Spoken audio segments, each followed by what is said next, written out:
नमस्कार, current news में आपका स्वागत है। मेरा नाम है खुशहाल। इस खास सेगमेंट में हम उन खबरों की चर्चा करेंगे जो आपकी परीक्षा के लिहाज से बेहद जरूरी साबित हो सकती हैं।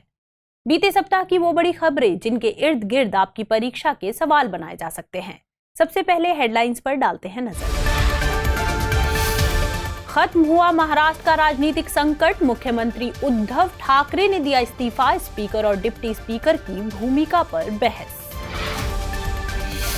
नए वीपीएन नियमों को लागू करने की मियाद 3 महीने बढ़ी, अब 25 सितंबर से प्रभावी होंगे नए नियम। एमएसएमई और वीपीएन सेवा प्रदाताओं को पर्याप्त समय देना है मकसद।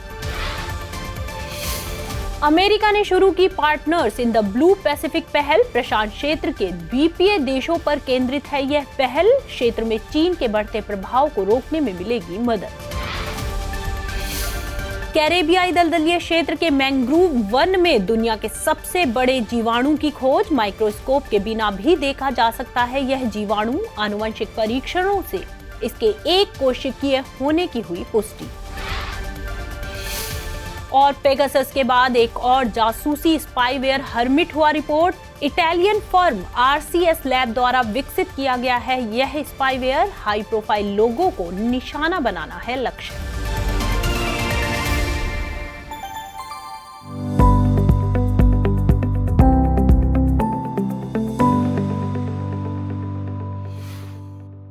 महाराष्ट्र में राजनीतिक उठापटक के बाद मुख्यमंत्री उद्धव ठाकरे ने इस्तीफा दे दिया। इसी के साथ महाराष्ट्र का राजनीतिक संकट भी खत्म हो गया।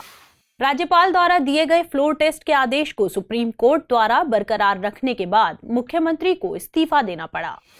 असल में शिवसेना के करीब 2/3 विधायकों ने पार्टी के साथ बगावत कर ली थी। ऐसे में विधानसभा के डिप्टी स्पीकर ने 16 बागी विधायकों को अयोग्यता नोटिस भेजा था, लेकिन सुप्रीम कोर्ट द्वारा नोटिस का जवाब देने की समय सीमा 12 जुलाई तक बढ़ाने से उद्धव सरकार की मुश्किलें बढ़ गई थी। असल में विद्रोही गुट ने सुप्रीम कोर्ट में याचिका दाखिल कर डिप्टी स्पीकर द्वारा भेजे गए अयोग्यता नोटिस को चुनौती दी थी। सुप्रीम कोर्ट द्वारा डिप्टी स्पीकर को फैसला लेने से रोकने और फ्लोर टेस्ट कराने के आदेश देने से मुख्यमंत्री के लिए सरकार बचाना मुश्किल था। महाराष्ट्र की इस राजनीतिक उठापटक के चलते स्पीकर और डिप्टी स्पीकर की भूमिका और शक्तियां भी एक बार फिर से चर्चा का विषय बनी हुई है। दरअसल बागी गुट द्वारा अदालत के समक्ष दायर याचिका में ऐतिहासिक केस किहोतू कोल्हान बनाम जाचिल्हू और अन्य का हवाला दिया था। उन्होंने तर्क दिया कि किहोतू कोल्हान वाद में सुप्रीम कोर्ट ने कहा था कि 10वीं अनुसूची के तहत अयोग्यता याचिका का निर्णय करते समय स्पीकर या डिप्टी स्पीकर एक ट्रिब्यूनल के रूप में कार्य करते हैं, इसलिए यह उनका दायित्व है कि वह याचिकाकर्ता को अपने मामले की सुनवाई और बचाव का उचित अवसर प्रदान करे। साथ ही इस मामले में शीर्ष अदालत ने विधायकों की अयोग्यता के संबंध में स्पीकर के लिए व्यापक विवेक को भी बरकरार रखा था। हालांकि बाद में यह भी बात सामने आई कि स्पीकर का निर्णय अंतिम नहीं होगा और इसका न्यायिक पुनरावलोकन किया जा सकता है। इसके अलावा इस केस में कोर्ट ने यह भी माना कि 10वीं अनुसूची के प्रावधान संसद और राज्य विधानसभाओं में निर्वाचित सदस्यों के लोकतांत्रिक अधिकारों का हनन नहीं करते हैं। साथ ही ये प्रावधान संविधान के अनुच्छेद 105 और 194 के तहत किसी तरह से अभिव्यक्ति की स्वतंत्रता का उल्लंघन भी नहीं करते। हाल ही में केंद्रीय शिक्षा मंत्रालय के स्कूल शिक्षा और साक्षरता विभाग डोसिल ने 2018-19 और 2019-20 के लिए पीजीआईडी यानी performance grading index for districts जारी की। जिला आधारित स्कूल परफॉर्मेंस ग्रेडिंग इंडेक्स के तहत एक इंडेक्स बनाकर जिला स्तर पर स्कूल शिक्षा प्रणाली के प्रदर्शन के व्यापक विश्लेषण के आधार पर मूल्यांकन किया गया है। इसमें स्कूलों में शैक्षणिक व्यवस्थाएं, संसाधनों आदि 83 संकेतकों पर आधारित 600 अंकों के आधार पर जिलों का मूल्यांकन है। दरअसल राज्य पीजीआई की सफलता के आधार पर पीजीआईडी को स्कूल शिक्षा में सभी जिलों के प्रदर्शन को ग्रेड के रूप में दिखाने के लिए डिजाइन किया गया है। स्कूल शिक्षा और साक्षरता विभाग की माने तो भारतीय शिक्षा प्रणाली दुनिया की सबसे बड़ी शिक्षा प्रणालियों में से एक है। इसमें लगभग 15 लाख स्कूल, 97 लाख शिक्षक और विभिन्न सामाजिक आर्थिक पृष्ठभूमि के लगभग 26 करोड़ छात्र शामिल हैं। पीजीआईडी में जिलों को 10 ग्रेडों में विभाजित किया गया है। उस श्रेणी में अथवा कुल मिलाकर 90% से अधिक अंक प्राप्त करने वाले जिलों के लिए उच्चतम ग्रेड दक्ष प्रदान किया जाता है, जबकि पीजीआईडी में निम्नतम ग्रेड को आकांक्षी 3 कहा जाता है, जो कुल अंकों के 10% तक के स्कोर के लिए है। आपको बता दें कि 2018-19 और 2019-20 दोनों में ही किसी भी जिले ने उच्चतम ग्रेड दक्ष प्राप्त नहीं किया। हाल ही में CERT-in यानी कंप्यूटर इमरजेंसी रिस्पांस टीम ने नए VPN यानी वर्चुअल प्राइवेट नेटवर्क रूल्स को लागू करने की तिथि बढ़ा दी है। 3 महीने बढ़ाकर इसकी तारीख 25 सितंबर कर दी गई है। इन नियमों को लागू करने की समय सीमा बढ़ाने का मकसद सूक्ष्म, लघु और मध्यम उद्यमों को डेटा केंद्रों का उपयोग करने के लिए आवश्यक क्षमता निर्माण का समय देना है। साथ ही वर्चुअल प्राइवेट सर्वर प्रदाताओं, क्लाउड सेवा प्रदाताओं और वर्चुअल प्राइवेट नेटवर्क सेवा प्रदाताओं को ग्राहकों के सत्यापन हेतु प्रणाली या व्यवस्था बनाने के लिए उचित समय प्रदान करना है। आपको बता दें कि नए VPN नियम 27 जून से प्रभावी होने वाले थे, लेकिन अब ये नए VPN नियम 25 सितंबर से प्रभावी होंगे। इन नियमों के तहत डेटा केंद्रों और क्लाउड सेवा प्रदाताओं के साथ साथ VPN सेवा प्रदाताओं को अपने ग्राहकों का नाम, ईमेल ID, कॉन्टेक्ट नंबर और IP एड्रेस जैसी जानकारी 5 साल की अवधि के लिए एकत्रित और स्टोर रखनी होगी। ये जानकारियां मांगे जाने पर CERT-in को मुहैया करानी होगी। इसके अलावा रिपोर्ट हुए किसी भी साइबर अपराध के बारे में अपराध के 6 घंटे के भीतर CERT-in को सूचित करना होगा। आपको बता दें कि VPN इंटरनेट पर एक डिवाइस से नेटवर्क तक का एक एन्क्रिप्टेड कनेक्शन है। यह एन्क्रिप्टेड कनेक्शन संवेदनशील और प्राइवेट डेटा को इंटरनेट पर सुरक्षित रूप से प्रसारित करने में मदद करता है और अनधिकृत लोगों तक डेटा की पहुंच को रोकता है। कॉर्पोरेट जगत में VPN तकनीक का व्यापक रूप से उपयोग किया जाता है। हाल ही में G7 समूह के सम्मेलन के लिए प्रधानमंत्री श्री नरेंद्र मोदी ने जर्मनी की यात्रा की। इस अवसर पर प्रधानमंत्री ने वैश्विक नेताओं को विभिन्न उपहार दिए। अमेरिकी राष्ट्रपति जो बाइडेन को प्रधानमंत्री ने गुलाबी मीनाकारी ब्रोच भेंट स्वरूप दिया। जापानी प्रधानमंत्री फूमियो किशिदा को उत्तर प्रदेश के निजामाबाद में बनाए गए काली मिट्टी के बर्तन उपहार में दिए, तो वहीं दक्षिण अफ्रीका के राष्ट्रपति सिरिल रामाफोसा को रामायण थीम पर बनाए गए ढोकरा आर्ट उपहार में दिए, जो छत्तीसगढ़ की खास शिल्पकला मानी जाती है। G7 सम्मेलन में प्रधानमंत्री मोदी ब्रिटिश प्रधानमंत्री बोरिस जॉनसन से भी मिले। इस दौरान उन्होंने बोरिस जॉनसन को बुलंदशहर में निर्मित platinum hand painted T set gift किया। आपको बता दें कि गुलाबी मीनाकारी भारत के दुर्लभ शिल्पों में से एक है। गुलाबी मीनाकारी को GI टैग प्राप्त है। यह शिल्पकारी गाय घाट के निकट वाराणसी की गलियों में की जाती है। मीनाकारी फारस की एक कला है जिसमें धातुओं की सतह की विभिन्न रंगों से रंगाई की जाती है। यह कला 17वीं सदी के आरंभ में मुगल काल के दौरान वाराणसी में फारसी तामचीनी बनाने वालों द्वारा लाई गई थी। ढोकरा शिल्प का कार्य मुख्य रूप से छत्तीसगढ़ के बस्तर जिले में किया जाता है। इस कला में तांबा, जस्ता, वेरांगा, टीन आदि धातुओं के मिश्रण की ढलाई करके मूर्तियां, बर्तन व रोजमर्रा के अन्य सामान बनाए जाते हैं। इस प्रक्रिया में मधुमक्खी के मोम का इस्तेमाल किया जाता है, इसीलिए इसे मोम क्षय विधि या वैक्स लॉस प्रोसेस भी कहते हैं। इसकी शुरुआत 4000 साल पहले की गई थी। दरअसल इतिहासकारों के मुताबिक ढोकरा आर्ट के साक्ष्य हड़प्पा व मोहनजोदड़ो सभ्यता में भी पाए गए हैं। इस कला का उपयोग करके बनाई गई मूर्ति का सबसे पुराना नमूना मोहनजोदड़ो की खुदाई से प्राप्त नर्तकी की मूर्ति मानी जाती है। हाल ही में अमेरिका और उसके सहयोगी देशों ऑस्ट्रेलिया, न्यूजीलैंड, जापान और यूनाइटेड किंगडम ने partners in the blue Pacific नामक एक नई पहल की शुरुआत की है। इस पहल की शुरुआत प्रशांत क्षेत्र में चीन के बढ़ते प्रभाव को काउंटर करने और इस क्षेत्र के छोटे द्वीपीय देशों के साथ प्रभावी और कुशल सहयोग को बढ़ावा देने के लिए की गई है। Partners in the blue Pacific प्रशांत क्षेत्र के द्वीपीय देशों का समर्थन करने और इस क्षेत्र में राजनयिक और आर्थिक संबंधों को बढ़ावा देने के लिए 5 देशों का एक अनौपचारिक समूह है। इस समूह का उद्देश्य जलवायु संकट, संपर्क और परिवहन, समुद्री सुरक्षा, स्वास्थ्य, समृद्धि और शिक्षा जैसे क्षेत्रों में सहयोग को बढ़ावा देना है। साथ ही यह समूह आपसी सहयोग के माध्यम से प्रशांत क्षेत्र में समृद्धि, लचीलापन और सुरक्षा बढ़ाने के लिए प्रतिबद्ध है। इस पहल के सदस्यों ने यह भी ऐलान किया है कि वे प्रशांत क्षेत्रवाद को बढ़ाएंगे और प्रशांत द्वीप समूह फोरम के साथ मजबूत संबंध बनाएंगे। इतना ही नहीं, इन देशों ने एक संयुक्त बयान जारी कर यह भी कहा कि हर स्तर पर हमारा नेतृत्व और मार्गदर्शन प्रशांत क्षेत्र के द्वीपीय देशों द्वारा किया जाएगा। दरअसल चीन ने अप्रैल में सोलोमन द्वीप समूह के साथ एक सुरक्षा समझौते पर हस्ताक्षर किए हैं। इस समझौते से चीनी सेना को दक्षिणी प्रशांत क्षेत्र में एक बेस मिल जाएगा, जो अमेरिकी द्वीपीय क्षेत्र, गुआम, ऑस्ट्रेलिया और न्यूजीलैंड के लिए गंभीर चिंताएं उत्पन्न कर सकता है। इसके अलावा चीन द्वारा प्रशांत क्षेत्र के 10 देशों के साथ व्यापक साझा सहयोग समझौते पर जोर देने के बाद से प्रशांत क्षेत्र में भू रणनीतिक प्रतिस्पर्धा बहुत बढ़ गई है। इसीलिए अमेरिका और उसके सहयोगी देश प्रशांत क्षेत्र के देशों के साथ सहयोग और साझेदारी बढ़ाकर उनका विश्वास हासिल करना चाहते हैं, ताकि इस क्षेत्र में चीन के प्रभाव को कम किया जा सके। गौरतलब है कि partners in blue Pacific launch करने से पहले अमेरिका ने इंडो पैसिफिक इकोनॉमिक फ्रेमवर्क पहल की भी शुरुआत की थी। इस पहल में अमेरिका, ऑस्ट्रेलिया, भारत और जापान समेत 13 देश शामिल हैं। बीते दिनों आरबीआई ने पेमेंट्स विजन 2025 नाम से एक डॉक्यूमेंट जारी किया। इस विजन डॉक्यूमेंट को आरबीआई के भुगतान और निपटान प्रणाली के विनियमन और पर्यवेक्षण बोर्ड की गाइडेंस में तैयार किया गया। इसके पहले भी आरबीआई ने पेमेंट्स विजन 2019-21 जारी किया था। हाल ही में जारी किया गया पेमेंट्स विजन 2025 पेमेंट्स विजन 2019-21 की अगली कड़ी है।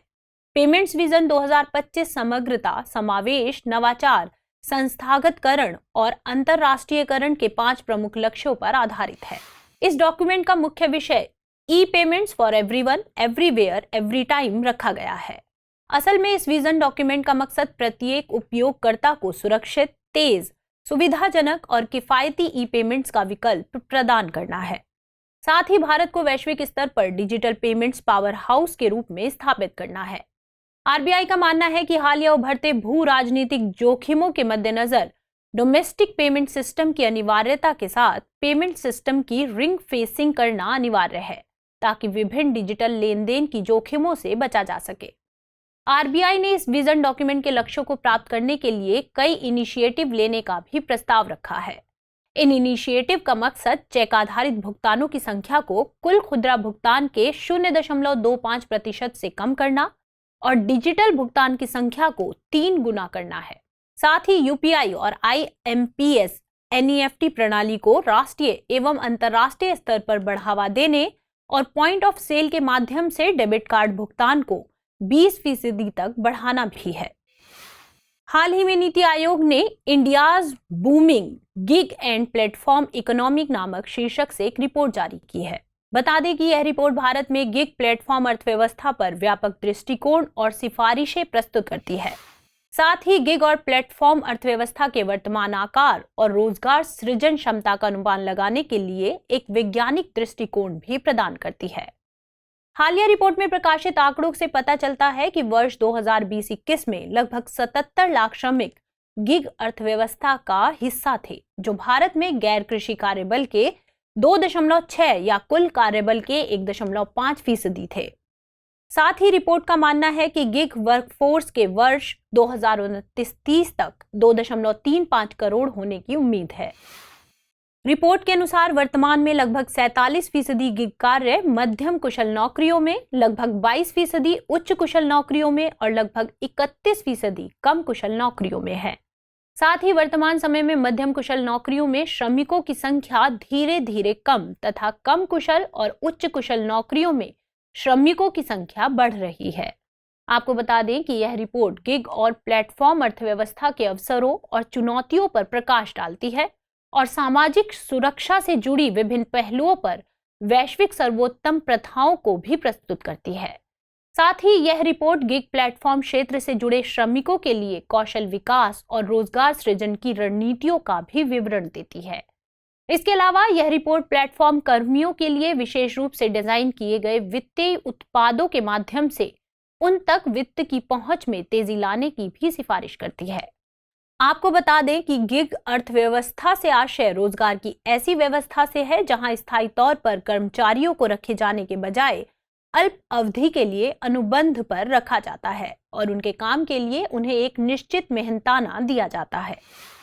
हाल ही में वैज्ञानिकों ने कैरिबियाई दलदलीय क्षेत्र के मैंग्रोव वन में दुनिया के सबसे बड़े जीवाणु की खोज की है। जैसा कि आप जानते हैं कि जीवाणु अत्यंत सूक्ष्म जीव होते हैं जिन्हें नग्न आंखों से नहीं देखा जा सकता। लेकिन हैरत की बात है कि खोजा गया जीवाणु इतना बड़ा है कि इसे बिना सूक्ष्मदर्शी की मदद से भी देखा जा सकता है। देखने में यह जीवाणु पतले सफेद फिलामेंट के जैसे मनुष्य की आईलैश यानी पलक के साइज का होता है। खोजा गया यह जीवाणु अब तक खोजे गए जीवाणुओं में सबसे बड़ा है। फ्रेंच जीव वैज्ञानिक का कहना है कि उन्होंने पहली बार इस जीवाणु को साल 2009 में ग्वाडेलोप द्वीप समूह के मैंग्रोव की पत्तियों पर देखा था, लेकिन इसके बड़े आकार के कारण वह इसे नहीं पहचान पाए। बाद में आनुवंशिक परीक्षणों के आधार पर इसके यूनिसेलुलर जीवाणु होने का पता चला। गौरतलब है कि इस बैक्टीरिया का नाम थायोमार्गरेटा मैग्निफिका या मैग्निफिशिएंट सल्फर पर्ल है। आपको बता दें कि ग्वाडेलोप द्वीप समूह पूर्वी कैरेबियन सागर में स्थित फ्रांस के अधिकार वाला क्षेत्र है। वैज्ञानिक का कहना है कि अभी तक तो इस जीवाणु को लैब कल्चर में भी विकसित नहीं कर पाए हैं। साथ ही उनका यह भी कहना है कि इस जीवाणु के सेल में एक ऐसी संरचना है जो बैक्टीरिया के लिए असामान्य है। पाए गए जीवाणु में एक बड़ी रिक्तिका यानी वैक्यूल है जो इसे अन्य जीवाणुओं से अलग करती है। इसकी अलग संरचना के चलते कुछ कोशिकीय प्रक्रियाओं का संचालन एक सीमित क्षेत्र में ही हो पाता है। इसके अलावा वैक्यूल के चलते जीवाणुओं के साइज में भी वृद्धि हो सकती है। आपको बता दें कि जीव वर्गीकरण के तहत जीवाणुओं को मोनेरा जगत के अंतर्गत रखा गया है। जीवों के शारीरिक संरचना की बात करें तो जीवाणु यूनिसेलुलर जीव होते हैं और इनमें न्यूक्लियस का अभाव होता है। जीवाणुओं में सेल वॉल उपस्थित होती है। दुनिया भर में चर्चा में रहे पेगासस स्पाईवेयर के बाद अब हर्मिट स्पाईवेयर सुर्खियों में बना हुआ है। रिपोर्ट्स के मुताबिक इसे RCS लैब नामक एक इटालियन स्पाईवेयर फर्म द्वारा विकसित किया गया है। इसे पहली बार सैन फ्रांसिस्को आधारित साइबर सुरक्षा फर्म लुकआउट के साइबर सुरक्षा शोधकर्ताओं द्वारा रिपोर्ट किया गया था। पिछले हफ्ते गूगल के थ्रेट एनालिसिस ग्रुप ने भी हर्मिट स्पाईवेयर के बारे में एक विस्तृत ब्लॉग पोस्ट डाला था। इस पोस्ट में बताया गया था कि इस स्पाईवेयर का इस्तेमाल high profile Android and iPhone users को टारगेट करने के लिए किया जा रहा है।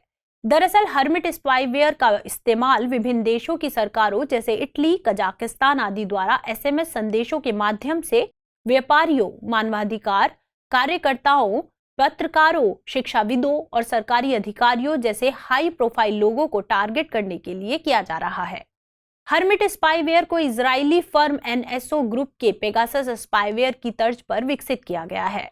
इस स्पाईवेयर के एक बार डिवाइस पर इंस्टॉल हो जाने पर यह डिवाइस पर ऑडियो रिकॉर्ड कर सकता है, अनधिकृत कॉल कर सकता है और कई अनधिकृत गतिविधियों को अंजाम दे सकता है। साथ ही यह स्पाईवेयर डिवाइस में मौजूद emails, contact numbers, browser bookmarks, browser history, calendar event आदि चुरा सकता है। इतना ही नहीं, यह स्पाईवेयर डिवाइस में मौजूद पिक्चर्स या फोटोग्राफ्स और डिवाइस संबंधित जानकारी जैसे एप्लीकेशंस का विवरण, मॉडल नंबर, निर्माता की जानकारी, operating system, security patch, phone number आदि की भी चोरी कर सकता है। इन सब के अलावा हर्मिट स्पाईवेयर बिना यूजर की सहमति के उसकी फोन डिवाइस में कोई भी APK यानी एंड्रॉइड एप्लीकेशन पैकेज फाइल को भी डाउनलोड और इंस्टॉल कर सकता है। क्योंकि यह स्पाईवेयर एंड्रॉइड सिस्टम के रूट तक पहुंच सकता है, इसलिए यह डिवाइस से किसी भी फाइल को अपलोड कर सकता है। यह कोई भी नोटिफिकेशन पढ़ सकता है एवं स्क्रीनशॉट्स या स्क्रीन रिकॉर्डिंग भी कर सकता है। हाल ही में आवास एवं शहरी मामलों के मंत्रालय ने ODF, ODF plus, ODF plus plus और वाटर प्लस प्रमाणन के लिए संशोधन स्वच्छ प्रमाणन प्रोटोकॉल्स जारी किए। संशोधित प्रोटोकॉल सभी भारतीय शहरों को खुले में शौच मुक्त स्थिति को बनाए रखने और नए स्वच्छता लक्ष्य को प्राप्त करने के उद्देश्य से जारी किए गए हैं। साथ ही ये संशोधित स्वच्छ प्रमाणन प्रोटोकॉल स्वच्छ भारत मिशन शहरी 2.0 के उद्देश्यों के भी अनुरूप हैं। बता दें कि संशोधित प्रोटोकॉल स्वच्छ शहरी भारत के लक्ष्य को प्राप्त करने के लिए विश्वसनीय ऑपरेशन एंड मेंटेनेंस प्रणाली प्रदान करते हैं। साथ ही इनमें शहरों को मजबूत बुनियादी ढांचे के लिए प्रोत्साहित करने के भी कई प्रावधान शामिल हैं। इन प्रोटोकॉल्स के माध्यम से ओडीएफ कैटेगरी के तहत सर्वे सैंपल साइज और लोकेशंस की संख्या में वृद्धि करके मजबूत निगरानी व्यवस्था सुनिश्चित की जाएगी। ओडीएफ प्लस कैटेगरी के तहत सामुदायिक और सार्वजनिक शौचालयों की कार्यक्षमता और लंबे समय तक इनकी निरंतरता को बनाए रखने के लिए नवाचारी ऑपरेशन एंड मेंटेनेंस मॉडल पर फोकस किया जाएगा। वहीं ओडीएफ प्लस प्लस कैटेगरी के तहत सेप्टिक टैंकों और सीवरों की मशीनीकृत सफाई, उपयोग किए गए पानी के सुरक्षित संग्रह और उपचार के साथ साथ मल कीचड़ का सुरक्षित प्रबंधन किया जाएगा। इसके अलावा वाटर प्लस कैटेगरी के तहत पर्यावरण प्रदूषण को रोकने के लिए उपयोग किए गए पानी और मल कीचड़ दोनों के संग्रह, परिवहन, उपचार और पुनः उपयोग पर ध्यान दिया जाएगा। इसके अलावा 20,000 से अधिक आबादी वाले शहरों के कम से कम 25% घरों को सीवरेज नेटवर्क से जोड़ा जाएगा और उपयोग में लाए गए अनट्रीटेड या अशोधित पानी पर्यावरण में नहीं छोड़ा जाएगा। आपको बता दें कि स्वच्छ भारत मिशन शहरी 2.0 की घोषणा वर्ष 2021-26 की अवधि के लिए बजट 2021-22 में हुई थी तथा इसे पहले चरण की निरंतरता में ही लागू किया जा रहा है। गौरतलब है कि प्रधानमंत्री ने 1 अक्टूबर 2021 स्वच्छ भारत मिशन शहरी के दूसरे चरण की शुरुआत की थी। बीते दिनों केंद्रीय मंत्री नितिन गडकरी ने भारत एनसीएपी यानी Bharat new car assessment program draft अधिसूचना को मंजूरी दी। इस कार्यक्रम को अप्रैल 2023 से लागू किया जाना है। Bharat NCAP car crash testing से जुड़ा कार्यक्रम है जिसे भारत ग्लोबल एनसीएपी के आधार पर तैयार किया गया है। भारत एनसीएपी का मकसद भारत में गाड़ियों की क्रैश टेस्टिंग कर सड़क दुर्घटना को कम करना है। भारत एनसीएपी के लागू होने के बाद ऑटोमोबाइल कंपनियां देश में ही कार की क्रैश टेस्टिंग करेंगी। साथ ही कारों की सेफ्टी और परफॉर्मेंस के आधार पर कारों को स्टार रेटिंग्स प्रदान की जाएगी। सरकार के इस कार्यक्रम को उपभोक्ता केंद्रित दृष्टिकोण माना जा रहा है क्योंकि इससे कस्टमर को गाड़ियों को खरीदते समय मौजूद विकल्प को चुनने में मदद मिलेगी। इसके अलावा आयातकों के पास भी कार की क्रैश टेस्टिंग और रेटिंग प्राप्त करने का विकल्प मौजूद होगा। भारत एनसीएपी के तहत कारों को 1 से लेकर 5 तक की स्टार रेटिंग प्रदान की जाएगी और रेटिंग का निर्धारण क्रैश टेस्ट प्रदर्शन के आधार पर होगा। यहाँ 1 स्टार का मतलब सबसे कम सुरक्षा मानकों का उपस्थित होना है, जबकि 5 स्टार रेटिंग अच्छे सुरक्षा मानकों को दर्शाता है। क्रैश टेस्टिंग 3 व्यापक श्रेणियों के प्रदर्शन पर आधारित होगी, जिसमें वयस्क के अलावा बच्चों की सुरक्षा और सेफ्टी असिस्ट टेक्नोलॉजीज की जांच की जाएगी। सरकार का मानना है कि इस कार्यक्रम के लागू होने से न केवल यात्री सुरक्षा सुनिश्चित होगी बल्कि भारतीय ऑटोमोबाइल की निर्यात योग्यता भी बढ़ेगी। इसके अलावा यह भारत के ऑटोमोबाइल उद्योग को दुनिया में ऑटोमोबाइल हब बनाने में भी मददगार साबित होगा। गौरतलब है कि भारत सरकार अरसे से कार के सेफ्टी फीचर्स पर ध्यान दे रही है। भारत में सड़क दुर्घटना के कारण होने वाली मृत्यु इसकी वजह है। अंतर्राष्ट्रीय सड़क संगठन के अनुसार भारत में सालाना लगभग 2 लाख लोगों की मृत्यु सड़क दुर्घटना की वजह से होती है। इसके चलते भारत सरकार ने साल 2024 तक सड़क दुर्घटना से होने वाली मृत्यु में 50% कमी लाने का लक्ष्य रखा है। खबरों के बाद अब बुलेटिन से जुड़े 5 सवालों पर डालते हैं एक नजर। आज के इस बुलेटिन पर आधारित 5 प्रश्न इस प्रकार हैं। पहला प्रश्न, निम्नलिखित कथनों पर विचार कीजिए। कथन 1, किहोतो होलोहन वाद में सुप्रीम कोर्ट ने दल बदल संबंधी अयोग्यता का निर्णय करते समय स्पीकर या डिप्टी स्पीकर को एक ट्रिब्यूनल माना है।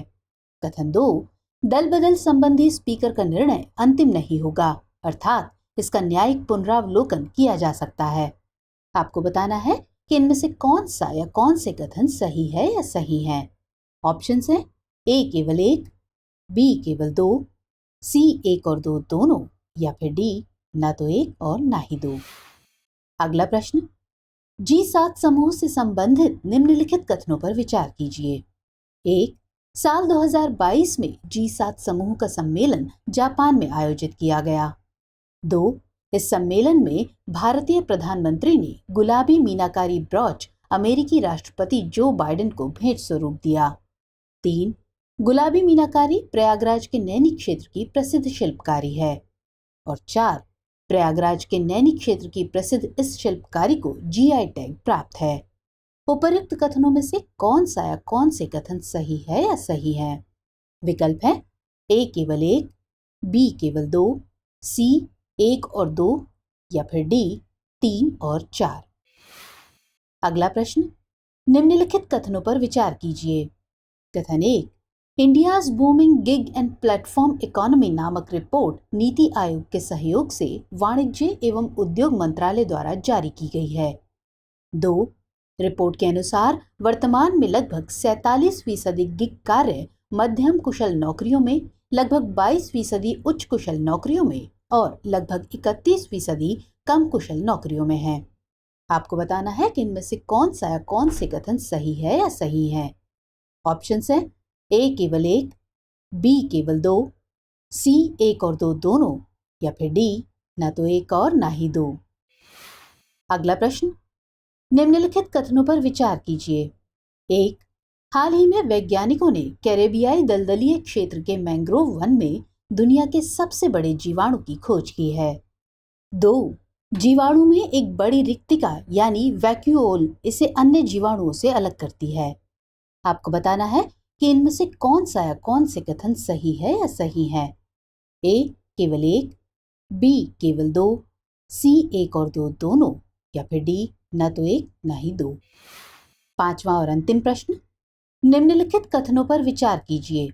कथन 1, हर्मिट स्पाईवेयर का इस्तेमाल हाई प्रोफाइल एंड्रॉयड एवं आईफोन यूजर्स को टारगेट करने के लिए किया जा रहा है। कथन 2, हर्मिट स्पाईवेयर को इजरायली फर्म एनएसओ ग्रुप के पेगासस स्पाईवेयर की तर्ज पर विकसित किया गया है। आपको बताना है कि इनमें से कौन से कथन सही नहीं है।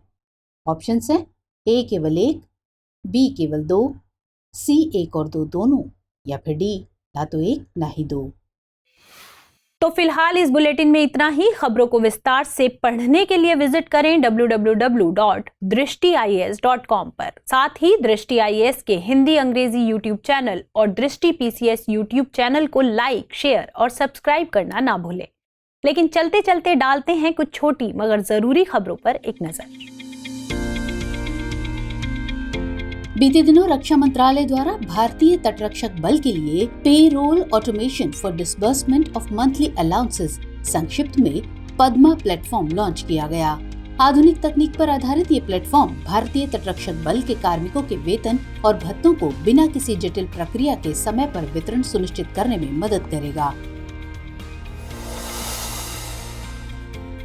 हाल ही में केंद्रीय मंत्री अश्विनी वैष्णव द्वारा डाक कर्मयोगी नामक ई लर्निंग प्लेटफॉर्म की शुरुआत की गई। इस पोर्टल का मकसद ग्रामीण डाक सेवकों को अपग्रेड करके ग्राहकों को बेहतर सेवाएं प्रदान करना है। हालांकि विभागीय कर्मचारी और ग्रामीण डाक सेवक अपनी सुविधा के अनुसार कभी भी कहीं भी प्रशिक्षण प्राप्त कर सकेंगे। आपको बता दें कि ये पोर्टल प्रधानमंत्री के मिशन कर्मयोगी की संकल्पना पर आधारित है। बीते दिनों हिमाचल प्रदेश सरकार द्वारा single use plastic buy back योजना की शुरुआत की गई। इसके तहत छात्रों को घर से सिंगल यूज प्लास्टिक का सामान लाकर स्कूलों में जमा करना होगा और सरकार स्कूल और कॉलेज से छात्रों द्वारा जमा किए गए इस सामान को खरीदने का कार्य करेगी। गौरतलब है कि केंद्र सरकार ने 1 जुलाई 2022 से सिंगल यूज प्लास्टिक के उपयोग पर पूरी तरह से प्रतिबंध लगाने का ऐलान किया है।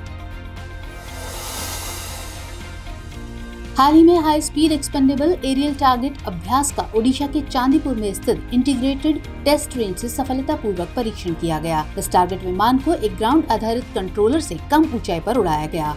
इसकी निगरानी रडार तथा इलेक्ट्रो ऑप्टिकल टारगेटिंग सिस्टम सहित कई ट्रैकिंग सेंसरों द्वारा की गई। इस प्रकार मानव हस्तक्षेप के बिना एरियल टारगेट अभ्यास उड़ान भरने और दुश्मन के जहाजों पर हमला करने में सक्षम है। गौरतलब है कि इसका निर्माण DRDO द्वारा किया गया है। प्रधानमंत्री की अध्यक्षता में आर्थिक मामलों की मंत्रिमंडलीय समिति ने प्राथमिक कृषि ऋण समितियों के कंप्यूटरीकरण के प्रस्ताव को मंजूरी दी। इसके तहत 2,516 करोड़ रुपए के खर्च के साथ 63,000 कृषि ऋण समितियों का कंप्यूटरीकरण किया जाएगा। कंप्यूटरीकरण प्रक्रिया में आंकड़ों का संग्रहण, साइबर सुरक्षा, मौजूदा रिकॉर्ड का डिजिटलीकरण, रखरखाव एवं प्रशिक्षण आदि कार्यक्रम शामिल हैं। इसका मकसद प्राथमिक कृषि ऋण समितियों को पंचायत स्तर पर नोडल सेवा वितरण केंद्र के रूप में तैयार करना और समितियों की प्रशासनिक पारदर्शिता एवं दक्षता में सुधार लाना है। कोयला मंत्रालय ने 5 कोयला खदान झीलों को रामसर सूची में शामिल करने के मकसद से पर्यावरण मंत्रालय को एक प्रस्ताव भेजा है। कोल इंडिया लिमिटेड ने पर्यावरण मंत्रालय के सहयोग से पश्चिम बंगाल, ओडिशा, झारखंड और मध्य प्रदेश में स्थित इन खदान झीलों की पहचान की है। दरअसल कोल इंडिया लिमिटेड का तर्क है कि इन खदान जल निकायों का नियमित रूप से पक्षियों की विभिन्न प्रजातियों द्वारा दौरा किया जाता है। इसके चलते पर्यावरण एवं पक्षियों के आवास के रूप में इनका संरक्षण आवश्यक है। हालांकि कोल इंडिया लिमिटेड ने बड़े पैमाने पर वृक्षारोपण और अन्य मृदा नमी संरक्षण गतिविधियों के माध्यम से इन जल निकायों के आसपास के वातावरण में सुधार किया है। बड़ी बाधाओं के बावजूद भारत ने वित्त वर्ष 2021-22 के दौरान लगभग 58 करोड़ रुपए मूल्य के लगभग 14 मीट्रिक टन समुद्री खाद्य पदार्थ का निर्यात किया, जबकि बीते वर्ष भारत ने लगभग 44 करोड़ रुपए मूल्य के लगभग 11 मीट्रिक टन समुद्री खाद्य उत्पाद का निर्यात किया था। गौरतलब है कि समुद्री खाद्य पदार्थ में सबसे अधिक डिमांड भारत के झींगा उत्पाद की रही। आपको बता दें कि भारत के समुद्री खाद्य पदार्थ के आयातकों में अमेरिका पहले स्थान पर, चीन दूसरे और यूरोपीय यूनियन तीसरे स्थान पर रहा। 1 जुलाई को तमिलनाडु के त्रिची में सामाजिक अधिकारिता शिविर का आयोजन किया गया। इसका मकसद दिव्यांगजनों को सहायक उपकरण वितरित करना है तथा अन्य प्रमुख सहायता प्रदान करना है। आपको बता दें कि सहायक उपकरण का वितरण भारत सरकार के सामाजिक न्याय और अधिकारिता मंत्रालय के scheme of assistance to disabled persons for purchase योजना के तहत किया जा रहा है। हाल ही में national institute of urban affairs और वर्ल्ड रिसोर्स इंस्टीट्यूट इंडिया ने प्रकृति आधारित समाधानों के लिए इंडिया फोरम का शुभारंभ किया। इसका मकसद जलवायु परिवर्तन के चलते उत्पन्न चुनौतियों जैसे गर्मी, शहरी बाढ़, वायु और जल प्रदूषण आदि को दूर करना है। साथ ही लागत प्रभावी और टिकाऊ तरीकों के रूप में इकोसिस्टम आधारित सेवाएं और प्रकृति आधारित समाधान तलाशना है। इसके अलावा इंडिया फोरम विभिन्न सामाजिक चुनौतियों का समाधान करने और जलवायु परिवर्तन संबंधी आपदाओं से प्रभावित कमजोर शहरी समुदायों को सशक्त बनाने सहित कई उपायों को तलाशने का भी कार्य करेगा। बीते दिनों प्रधानमंत्री द्वारा वाणिज्य और उद्योग मंत्रालय के नए परिसर वाणिज्य भवन का नई दिल्ली में उद्घाटन किया गया। इस उद्घाटन समारोह के दौरान निर्यात पोर्टल भी लॉन्च किया गया। आपको बता दें कि निर्यात पोर्टल ग्राहकों को वन स्टॉप प्लेटफॉर्म सुनिश्चित करेगा, जिससे उन्हें भारत के विदेशी व्यापार से संबंधित सभी आवश्यक जानकारी एक ही स्थान पर उपलब्ध हो सकेंगी। साथ ही भारत को अपने निर्यात लक्ष्यों को साधने एवं प्राप्त करने में भी मदद मिलेगी। हाल ही में G7 समूह का सम्मेलन जर्मनी में आयोजित हुआ। इस सम्मेलन में G7 समूह देशों के नेताओं ने चीन के belt and road initiative program को काउंटर करने के लिए $600 अरब के एक partnership for global infrastructure and investment program को लॉन्च किया है। G7 देशों ने वैश्विक स्तर पर चीन द्वारा चलाई जा रही और वित्त पोषित बुनियादी ढांचागत परियोजनाओं के मुकाबले एक वैकल्पिक तंत्र पेश करने का फैसला किया है।